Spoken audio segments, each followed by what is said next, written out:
دادی هم دارن موزیک میزنن، منم دارم حالا فعلا فیلم برداری میکنم. یه جا وایستادیم یه ذره غذا بخوریم.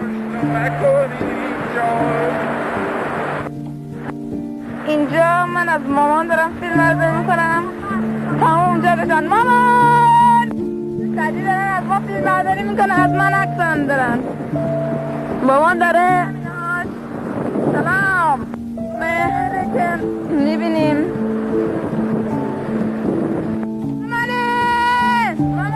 مامانه بیای سلام. داری فیلم برداری میکنی؟ امروز 26 آگوسته، ما داریم برمیگردیم تهران. حالا قراره غذامون اینجا بخوریم. مامانم اونجا دارن غذا رو سرو میکنن. صدای دریا، صدای موزیک من. اینم میه خانوم.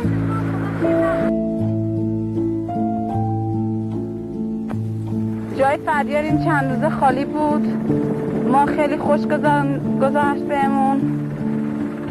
باید برگردیم. دایرکتر ددی، فیلمبردار فرناز و بازیکنان خانواده منصوری.